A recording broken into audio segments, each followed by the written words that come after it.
All right. Welcome, everyone. Thank you for being here. My name is Fred Lipschultz, and I am on the National Climate Assessment Team at the U.S. Global Change Research Program, or USGCRP. Before we get started, I want to draw your attention to the note in the chat box. Audio is disabled for all participants, but if you have questions or comments throughout today's session, please enter them in the chat and we will have time at the end to answer questions. If you have any technical difficulties, please contact Yishan Lee, who is our technical support person today. Please also note that all participants are expected to be respectful and considerate towards others as per the USGCRP Code of Conduct. Next slide.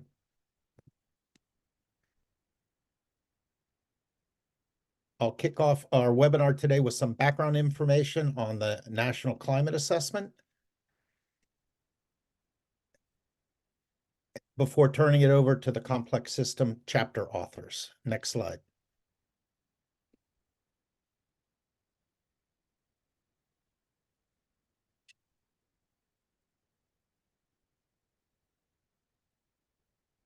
I have lost the screen. Are people still hearing me?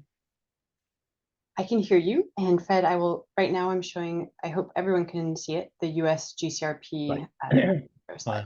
Okay, great.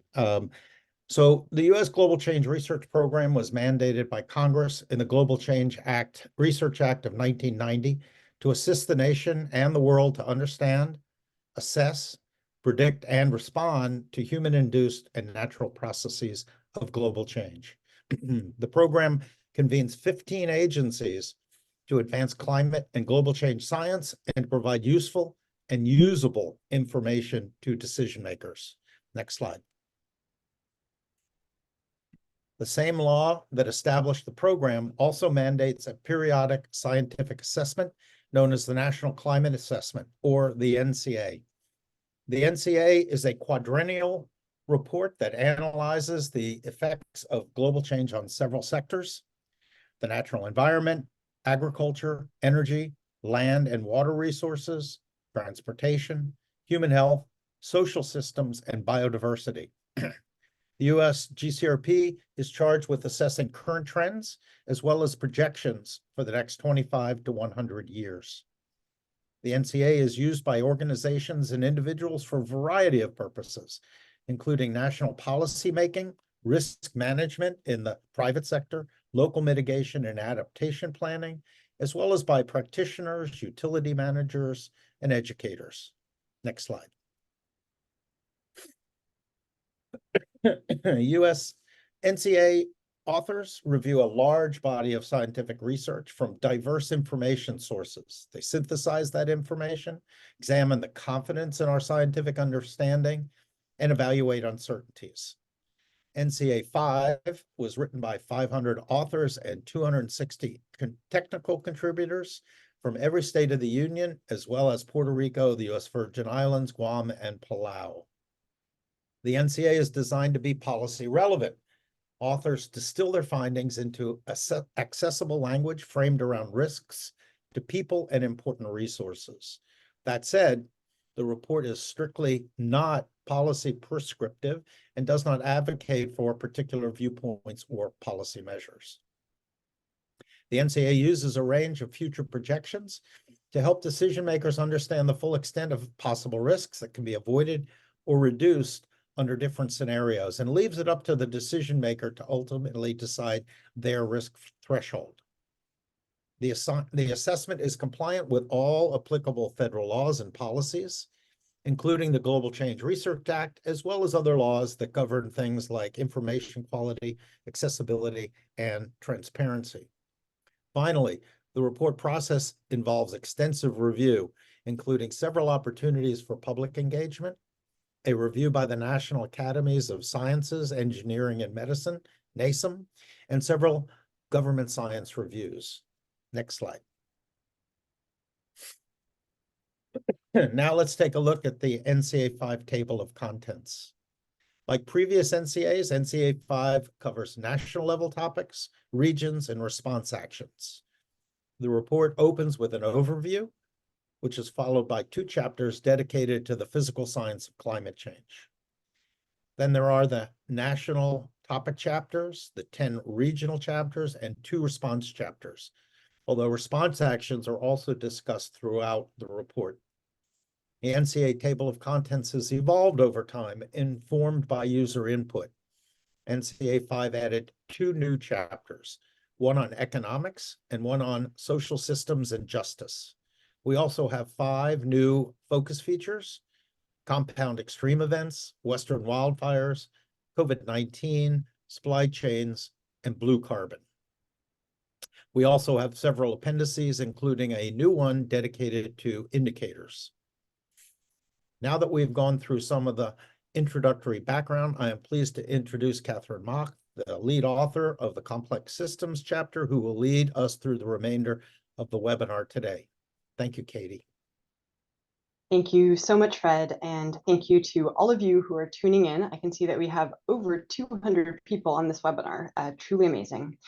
It was such a privilege to work with a Dynamo author team, and don't worry, you will not just be hearing from me today. We've got a whole lineup of experts on the docket. So our mandate was really to understand where we are in terms of complexity in the climate challenge and what it means to better confront climate change in our responses today. I'll kick off with a few reflections on where we are right now and what our current moment in the climate challenge means for understanding and managing complexity. I will then turn to Professor Pat Reed and Dr. Krista Brailsford, who will introduce our first key finding in the assessment, really understanding the ways that interconnections between people and nature create climate risks that can be unexpected, but also that can present opportunities. We brought together a number of different perspectives that hadn't been in the assessment of complexity in the last go around in the NCA4, and the subsequent 3 key messages will focus on these. The first theme is intersectionality and the way that intersectionality is essential to equity and justice in the climate issue. Professor Linda Shai, and then during the Q&A, Lene Turek-Hankins will discuss how complex climate impacts and responses further burden frontline communities and what we can do about this in our responses. We will then turn to Dr. Kripa Jagannathan, who's really an expert in integration, and she will discuss how collaborations across diverse knowledge holders can improve our responses to complex climate challenges. For Chapter 18, Dr. Carlos Martin will then close this out, reflecting on the innovations we're seeing in decision-making and governance for the climate issue right now, and how there are real challenges, but also some exciting opportunities that we are seeing increasingly emerge in the world around us. We're bringing our chapter together with the focus on compound events, and that's how we will close out today with a presentation from Professor Deepti Singh. Okay, so why complexity? The lived experiences of climate change are increasingly revealing profound connections and challenges that are really central to the risks we're experiencing.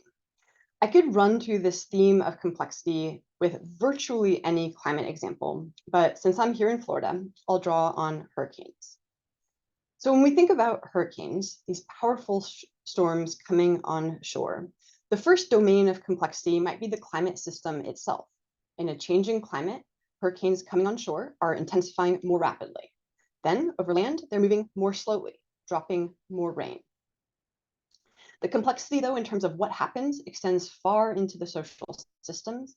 The impacts, for example, will depend on whether you're an office worker telecommuting or a service worker who might be profoundly impacted by what happens to local economies post-disaster. This particular image from Fort Myers Beach was taken in about March of 2023, many months after Hurricane Ian came on shore.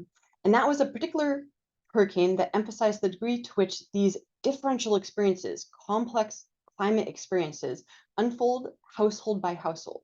There were harrowing accounts of, for example, 2 siblings dragging their paralyzed brother up into the attic as the waters rose from the first floor into the second floor.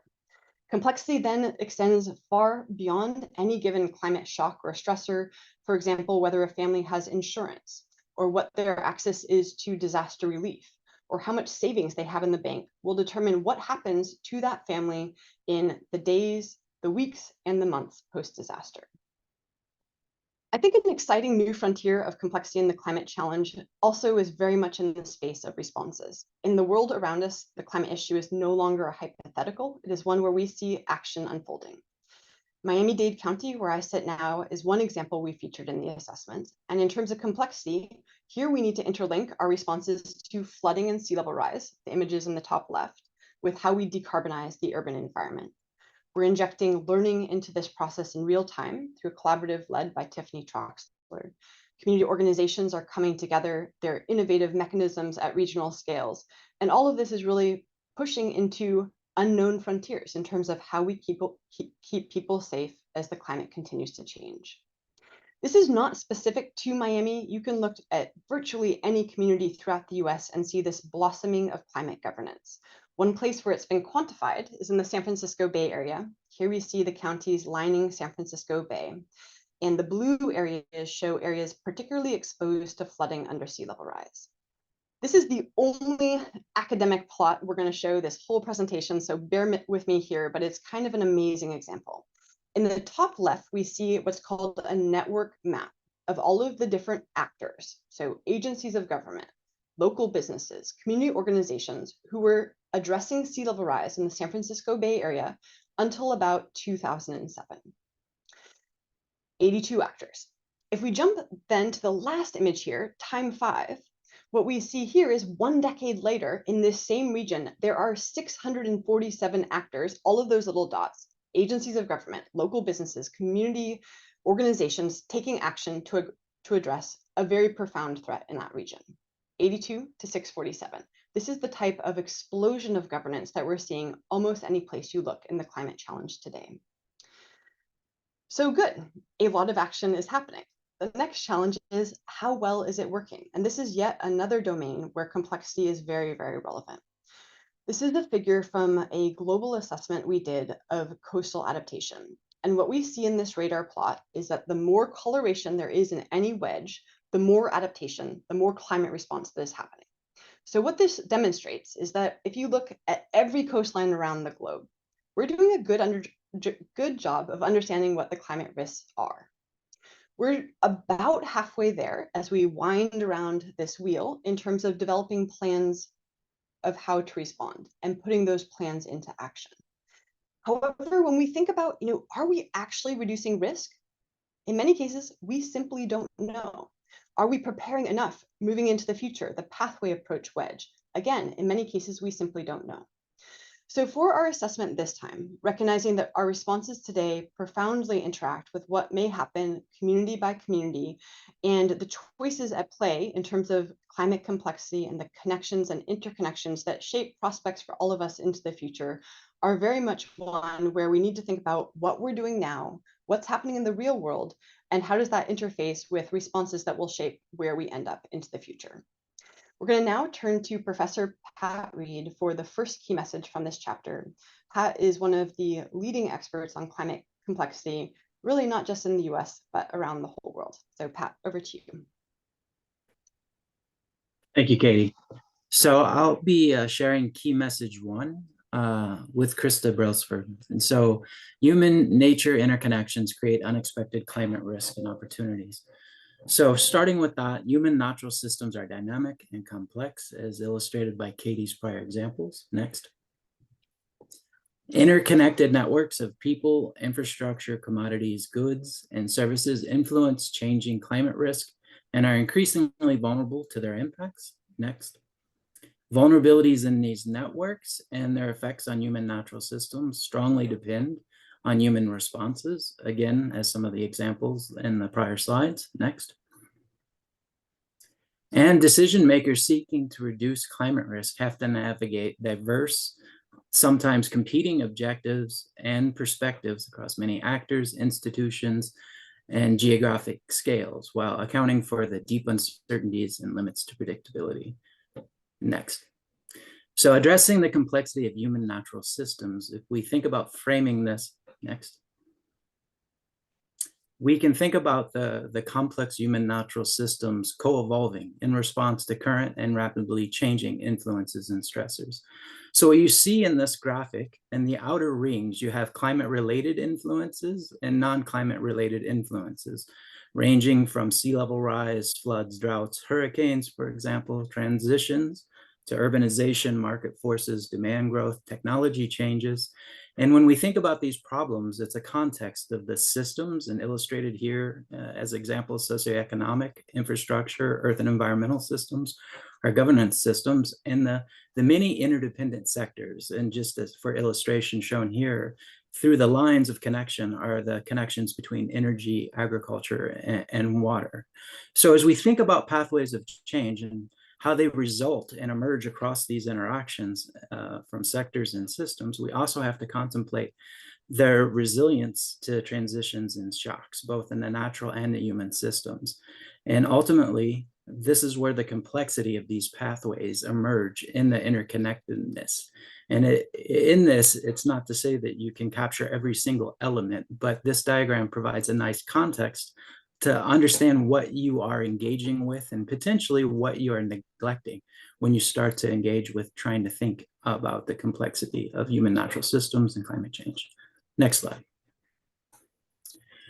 One of the issues, and this was highlighted in Katie's earlier remarks, is the potential for us to need to reframe the way that we think about risk. And this is building off Nicholas Simpson's work and colleagues. And when we think about that, risk emerges from dynamic relationships among actors, systems, sector, and can transmit in ways where when you're addressing one risk, you may amplify or buffer it depending on your responses. And just to highlight in this, if we think about risk as something that emerges from the determinants of hazard, and you can think it is illustrated here. Hazards could be rising temperatures, increasing water scarcity or drought, wildfire. And then we have to think about the exposure. So the houses, infrastructure, individuals. There's a calendar shown here because that can be time dynamic through the pathway and can change. And so within each of these potential determinants of risk, so hazard and exposure to this point, within that, you have the potential factors that are driving that determinant. And so we can think about vulnerability, our ability to respond across these sectors, and ultimately the response of the human systems. And a key insight for the new framework is adding the response of humans, which can both serve to amplify or buffer potential risk in ways that are unintended. And so it creates both options for opportunity and as well as potential unintended consequence. And so with that, I'm going to pass to Krista Brailsford. Hi, thank you. I'm Krista Brailsford, a research scientist from Oak Ridge National Lab and now Los Alamos National Lab. In this figure, the first figure in the chapter, we highlight that the effectiveness of decisions, actions, and inaction is shaped by multiple interacting and overlapping features of human natural systems. So in this figure, we'll build up the ways in which we highlight how some of these features shape our ability to understand and respond to climate hazards. At the center, individuals, firms, communities, businesses, and governmental organizations act. These actors make decisions and take action in the context of climate mitigation and adaptation, and also to meet all of their other goals, the needs and habits that each particular actor faces. Slide. These choices are then mediated by different ways of knowing. Some of our knowledge is scientific, charts and graphs and numbers. Some is derived from local context and experience, and some from indigenous communities and their experiences. Slide. The choices that actors make influence particular important critical sectors within cities, rural areas, and across the United States. Slide. Sectors interact across geographic scales from the very local neighborhoods through cities, regions, and the nations, and many even have influence across the entire planet. The behavior of sectors across scales then determines risks and responses to both non-climate influences such as culture, politics, and power. Next slide. And then also epidemiological or economic shocks. And finally, slide. The behavior of all of these systems is also mediated, of course, by climate-related hazards. Floods, drought, wildfire, heat, and each of these can have cascading consequences that ripple through social systems and economic sectors. And then ultimately, these features together define the complexity inherent to climate risks and responses. And this provides one framing for characterizing the multiple lenses through which we can assess climate actions and opportunities. Thank you. Wonderful. And we'll now transition to Professor Linda Shai. Linda, over to you. So I'm Linda Shai. I'm a professor at Cornell University's Department of City and Regional Planning. So building on everything that has been said so far, our second major key message is that all of these different complex layers will cascade and compound on top of each other across the sectors, hazards, and different geographies. And all of that will magnify the impacts that climate change and societal responses have for already overburdened groups. However, social vulnerability assessments tend to evaluate risks and impacts by sector, by hazard, by jurisdiction, and most of our complex models do not yet account for social and political dynamics. And so when we have then data gaps about how these kinds of systems will affect frontline communities under climate change, this will result in even greater impacts for hard to reach populations. So let me demonstrate these jargony and very difficult sentences in two particular ways. Next. So in one, we show in this diagram that how these different systems will interact. So taking on the complex systems that Krista elaborated on, there are decisions and actions, there are ways of knowing, there are sectors, geographic scales, non-climate influences, and climate hazard influences.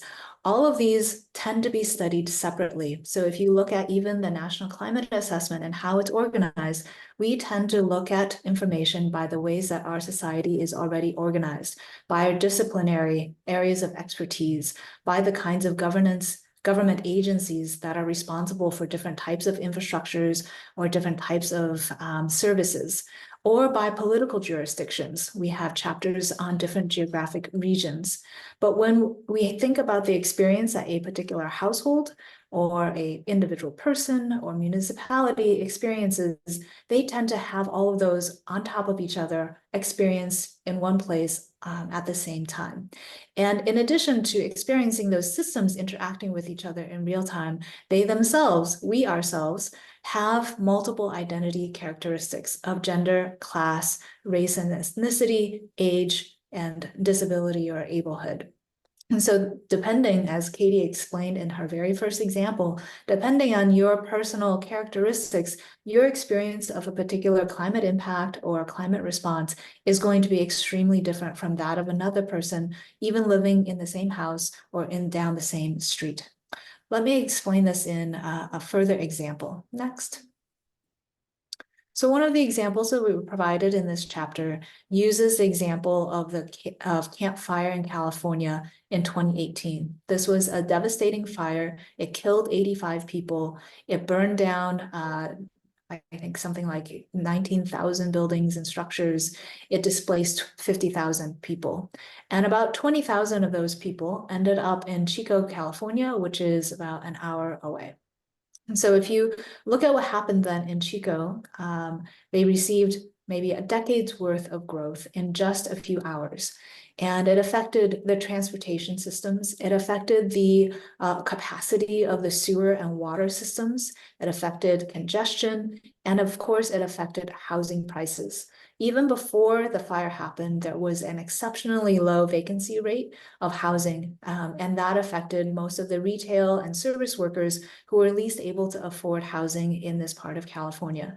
So with the influx of an additional 20,000 people, many of them more affluent than those who are already burdened with housing costs in Chico, the people who were then even more vulnerable were not only those who were now refugees or people who were displaced from Paradise, but also the residents of Chico, California.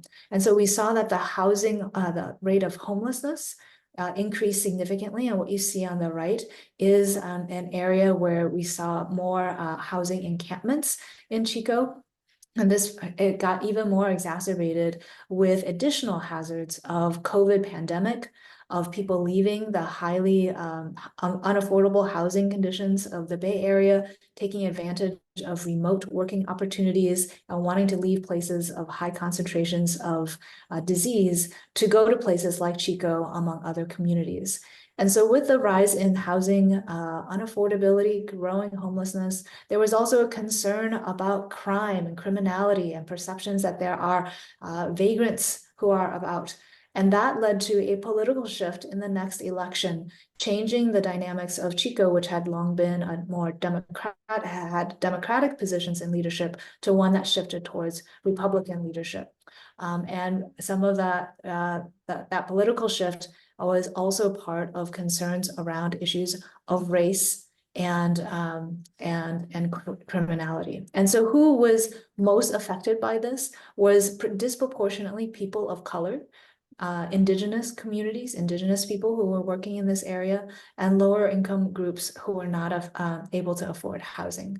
And so if we look at this picture of how do we understand climate vulnerability, had we simply modeled vulnerability to fire, we would have understood this as maybe high vulnerability for paradise, but we would not have predicted the kinds of outcomes for certain demographic groups that were in Chico, California.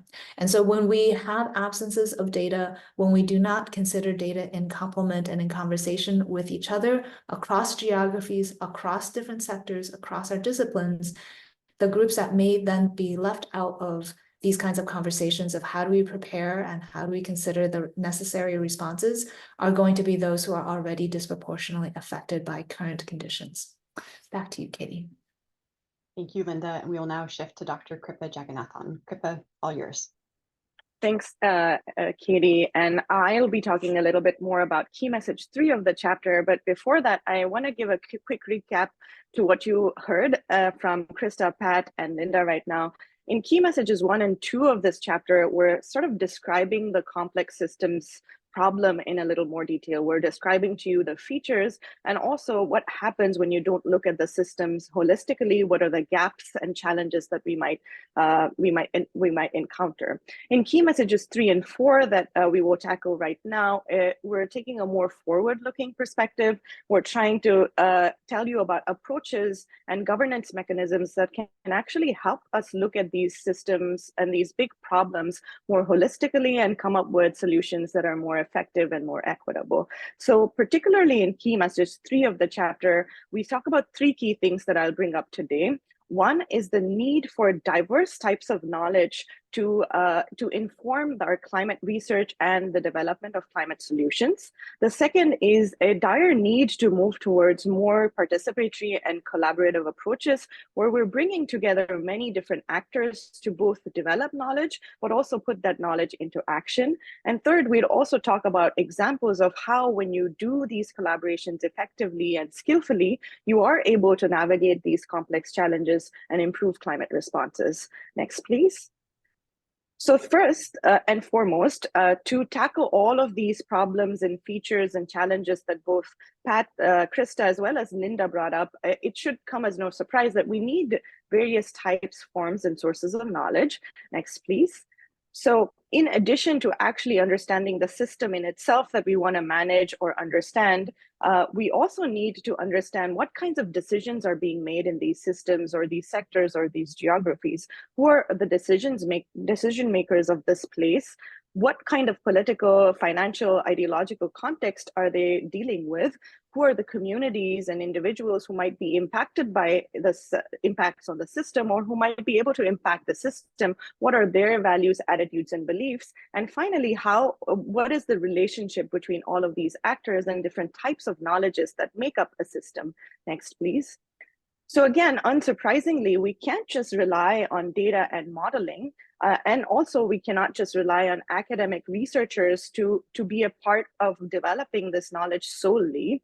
And what we really need, as Linda pointed out, is in addition to data and modeling, we also need to rely on people's lived experiences, case studies, narratives, and other forms of qualitative information and other forms of quantitative information. And obviously, these cannot just come from academia. They need to come from practitioners, people who are on the ground making decisions, indigenous knowledge holders, and particularly communities who are facing these problems and know more about it than perhaps me in a university setting.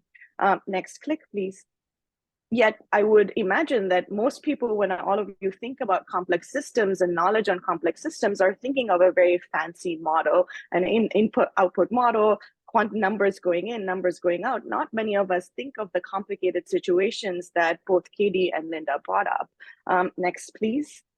So overall, our first recommendation of this key message is that the types of knowledges, perspectives, and the actors that are currently being used and engaged to understand climate risks and solutions must really be expanded. Now, we understand that everyone and every knowledge cannot be included in every research process or every solution process, but there is a lot of room for more expansion of who we hear from and the types of knowledges that we're learning from. Next, please. And in order to effectively do that, we also need to fundamentally shift how we're doing research and how we're developing solutions to more participatory and collaborative approaches. Next, please. So how we do climate research right now and how we're developing solutions need to fundamentally shift. Next. And in the chapter, we describe approaches like co-production of knowledge, participatory research, citizen sciences, transdisciplinarity, and how they've been successful in bringing together different actors and collaboratively identify problems, articulate research questions, develop actionable knowledge, and even put that knowledge into action or into solutions. Next, please. So another key recommendation here we make in this chapter is that we need to start looking at non-academic partners, not just as users of our science, of our research, but as knowledge holders whose perspectives are really essential, particularly for us to address complex systems challenges. Next. So in the chapter, you will see this illustrated in figure 18.3, where we're trying to show you how different actors from different scales bring in their different types of knowledges, and all of these collectively lead to both individual as well as collective climate actions. Next, please. Fortunately, we had a lot of examples that we could draw from in the chapter, and you will find snippets of little sentences of different successful collaborative efforts that have to some degree advanced complex system solutions. Next, please. So one example that we highlight in the chapter is from the US National Park Services, where they've innovated a lot with participatory climate change scenario planning. They've brought together a diverse group of subject matter experts, including community members, policymakers, and scientists. And together they identified what are focal resources in the parks that that are most vulnerable to climate impacts. What are uncertainties? What do we know about and not know about? What is the range of future conditions that we should even be planning of, and how should we manage this and do this iteratively in a very collaborative manner? Next. And another project that I am personally involved in is called Hyperfacets. It's a Department of Energy funded fundamental climate modeling project. Now, you all might be thinking, why am I saying fundamental climate modeling and co-production in the same vein? Often a fundamental research in climate is not thought of as something that can be co-produced or participatorily produced. But we actually, in the 7 years of this project, have seen that the rigor and credibility of the climate models that we're trying to develop and improve, it increases quite a bit when you actually engage with knowledge of practitioners and decision makers and other such agencies. So in this project, we've had a lot of success in bringing together water, energy, and land managers to even do fundamental climate research. Next, please. And in the chapter, we also don't sugarcoat this. We understand that designing and facilitating and equitably and effectively facilitating these collaborations are not easy at all, and they require very specific skills and sets of expertise. So we highlight what we call boundary spanners or boundary agencies. These are individuals or agencies who are skilled and trained to work in the boundary of science policy, science community, science to action. And we highlight some examples where these agencies have been able to sort of reconcile different motivations and cultures of different actors, and do that very carefully because they're skilled in it, they're trained and experienced in it, and are able to address to issues of equity and equal power, inclusivity, and trust building. Next, please. Some of the federal agencies that are boundary agencies in the climate space that many of you might be aware of are also featured in the chapter with examples: the NOAA's Climate Adaptation Partnerships, USDA Climate Hubs, the USGS CASCs are just a few. But overall, the key message here is that we can look at our complex systems more integratively and holistically if we shift to trying to integrate all of the types of actors through participatory collaborative approaches, and do that skillfully and carefully, thinking about equity and effectiveness at all stages. And with that, I'll pass it over to Carlos for key message 4. Thank you very much, Kripa. And I should say, so if it's not clear to you all yet, the current conditions in relation to both mitigating and adapting to climate change are indeed complex. The three sets of key messages that we just heard clearly emphasize this and make a very strong case for this. But they also suggest that there is an unprecedented level of complexity to manage and to govern. So part of our mandate was to contextualize this complexity in practical ways for policymakers as well as the public. So we basically asked, how are we managing this so far? And I should take a step back and make sure we're clear that when we talk about governance, we talk about it from a policy scholarship and public management perspective that centers the public sector institutions and their nested or overlapping hierarchies. So speaking explicitly for the National Climate Assessment, we're talking about the US federal government, state, territory, and tribal governments, and local and municipal governments, but also the range of regional coalitions and formalized special districts such as stormwater commissions. So basically, we're focusing on these kind of public and quasi-public entities as key governance actors. But we also consider the role of the civil and private sector as well as key managers and contributors to that management of complexity. So cutting through all of these sectors are the knowledge and practice silos that CRIPA has referenced, many of which overlap with specific agencies or actors. So again, our question was, how are we managing it so far? The short answer to our big question on how we're managing it is not so well so far, but with much opportunity for growth. So let me go through the four key messages.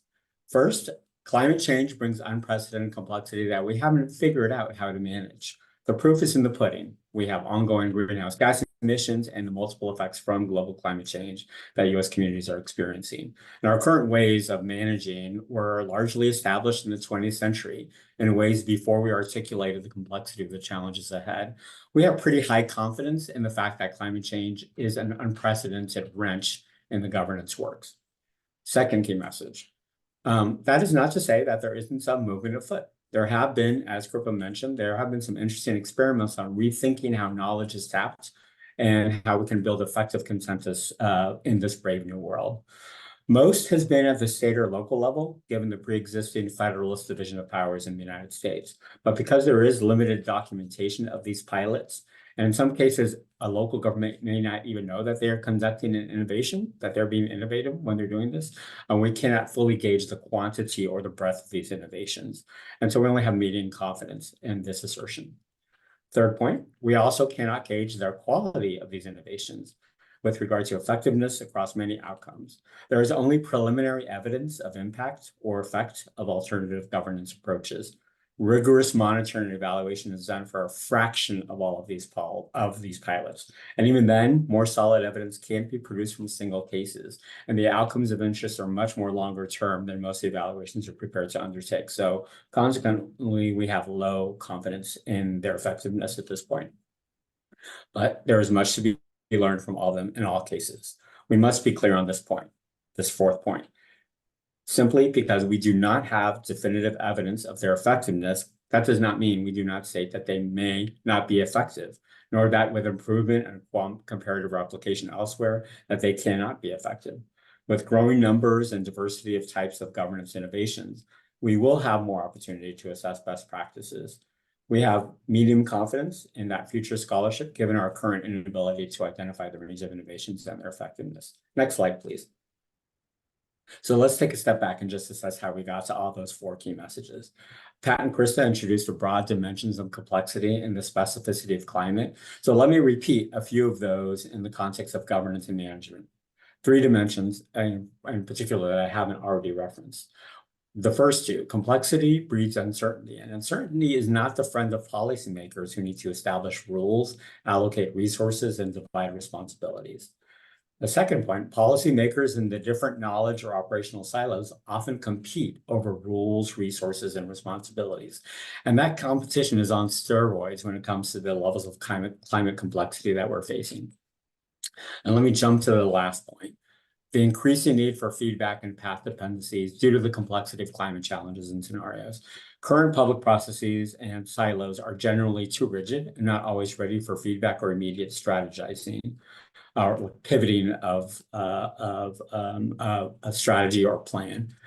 There is the general lack of real-time information delivery and coordination across silos, and the costs of these are generally prohibitive for all but the most sophisticated and well-resourced of actors. So we're very concerned about lower income jurisdictions, rural and tribal communities that may not have the kinds of resources for the kind of pilots and innovations in governance that we would expect. Next slide, please.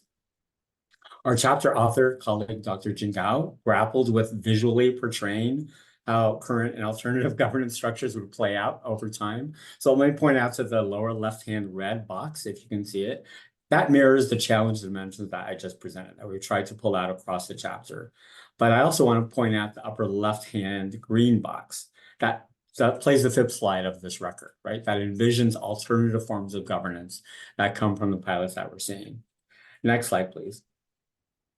So again, our chapters does not want to leave off this assessment by only stating that what we're not doing now, that we're not doing sufficient, that we don't have enough information about it. There is a level of rigor and evidence that we're looking for, but we also want to point out what we could be doing, what we've already started to do. We list out several dimensions that we've talked about here: flexibility, use of evidence, transparency, iteration of planning, de-siloing. All of these are very helpful goals for rethinking how we're governing current complexity in our management and governance structures. These 5 dimensions tend to be more tenable politically and by policy, given the current pilots as we've seen them. But let me highlight 2 others, and these are the issue of long-term vision and the recognition of a distribution of risks and benefits. Those require special attention, especially noting that given our current political cycles and the relationships between public and private and public sectors, that this is still very much a work in progress. That will be a harder nut to crack because it will require cooperation in order to determine the rules of cooperation. So fingers crossed on that one. And I want to leave off with 2 examples, almost coming full circle with an example that Dr. Mock presented, the Southeast Florida Regional Climate Change Compact. That these are early ideas of neighbors, essentially neighboring jurisdictions, saying we have to work together because the broader jurisdiction, the governance structures that we work in aren't necessarily working to our benefit and to our citizens' benefit. So on that note, I will pass it back to Dr. Mock. Hopefully we made the case to all of you that this is indeed complex, but also that there are opportunities to manage this. Thank you so much, Carlos. And that brings our presentation of chapter 18 to a close. There's a phenomenal website for the entirety of the National Climate Assessment, and this shows where you can get to the material we've just presented.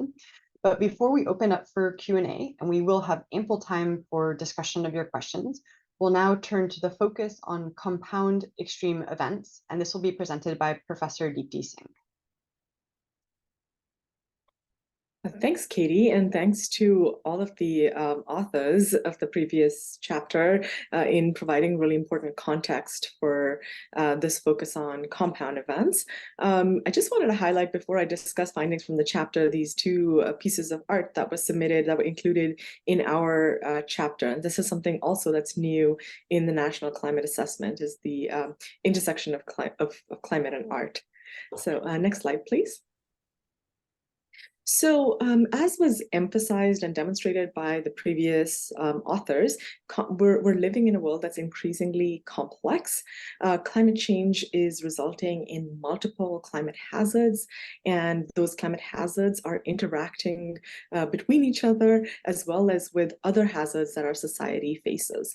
And so the focus on compound events is a place where you can find information about the different types of compound events that are affecting different regions of the US, as well as nearly every sector in the US. So these compound events, just to kind of clarify here, refers to the interaction between different climate hazards like wildfires, droughts, extreme precipitation. It refers to the interactions between these hazards across space and time. So the occurrence of hazards occurring either simultaneously or back-to-back in the same location. So when climate hazards occur, again, as was discussed earlier, they tend to place a disproportionate burden on certain vulnerable communities, including low-income communities, communities of color, indigenous people, the amplifying effects of these compound events can exacerbate the inequities and affect the ability of these communities to respond and recover from climate hazards. And so what we note here in our chapter is that there's a need for including these compounding and cascading risks in our design, planning, governance, and preparedness, explicitly accounting for the interaction between these hazards. Next slide, please. So I want to use a couple of examples to illustrate what we're talking about here. And the first example I want to talk about is actually from an event that affected the Pacific Northwest, where I currently live. So just a couple weeks ago, we had, within a period of 1 week, we had 3 back-to-back winter storms. The first one had brought extremely cold temperatures to the region, in fact, the coldest in 30 years, and a lot of snow. And also really strong winds, which resulted in downed trees, power outages, damage to critical infrastructure. And then before the region was able to recover from this, within 3 or 4 days of this event, we had an ice storm, which you can see from the top right image that actually shows a picture from right outside where I live, where the storm basically converted all the snow that was still on the ground and had not had time to be cleared to ice. And before we were able to manage this, the impacts of this event, there was 2 days later another ice storm that impacted the region. And the impacts of this on the city have been kind of unprecedented. There was a record number of people seeking seeking shelter at warming shelters. There were thousands of people without power for over a week in our region, and many people experiencing damages from downed trees on their homes, on their vehicle and their properties. And the region is still sort of recovering from this. But this really illustrated how back-to-back events like this limit our ability to recover and be prepared for the next disaster. Next slide, please. One of the events we discuss in our chapter here is actually from September 2020. So this is a satellite image showing smoke from the wildfires that were burning across the Western US in California, Oregon, and California simultaneously, and the smoke traveling pretty much across the US. And these were occurring on the same day that this image was taken. There was also Hurricane Sally that was about to make landfall on near Louisiana. And so although this figure just shows the situation on one particular day in 2020, the Western states were dealing with the simultaneous wildfire crisis across multiple states. And this really stretched the firefighting resources that we have in this region. And FEMA was responding to a record number of disasters across the US, in addition to managing the COVID-19 pandemic. And this really strained the resources and the personnel that we had available to respond to multiple disasters. Next slide, please. And so in this chapter, we also try to kind of highlight the ways in which these hazards that occurred in the past few years interact with each other to have compounding and cascading impacts on a variety of human and natural systems. And so I'm not going to go through the entire example here, but I just want to encourage you to look through this example for Western states as well as for Eastern states, showing the types of compounding climate stresses, as well as emphasizing the interaction of these climate hazards with non-climate hazards like the COVID-19 pandemic, which further complicated disaster response and strained the resources we have to respond. Next slide, please. Yeah. So we actually have a pretty good understanding of why we are experiencing these types of interacting hazards.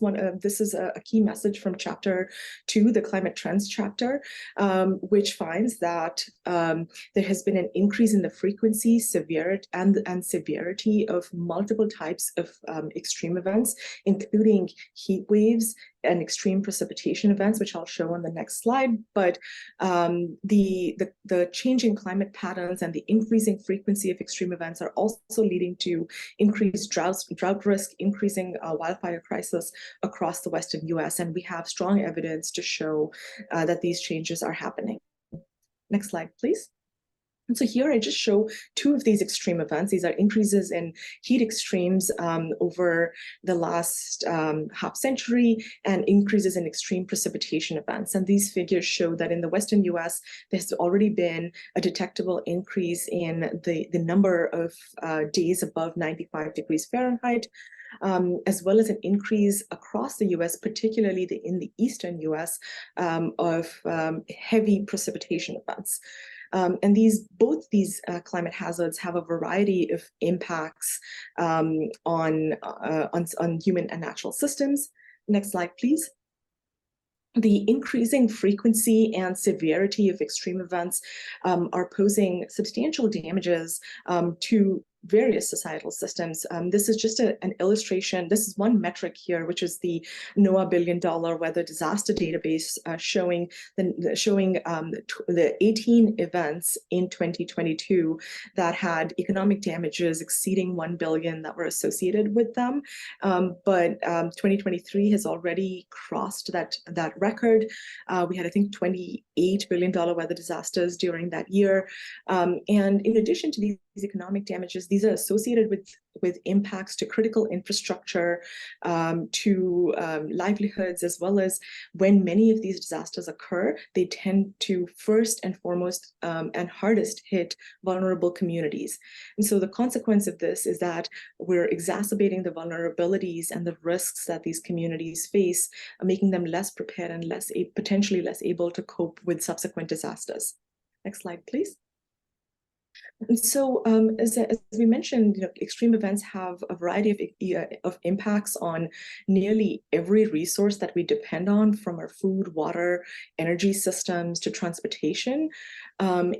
And the interaction between these hazards, the kind of compounding effects of these hazards results in greater impacts on these systems.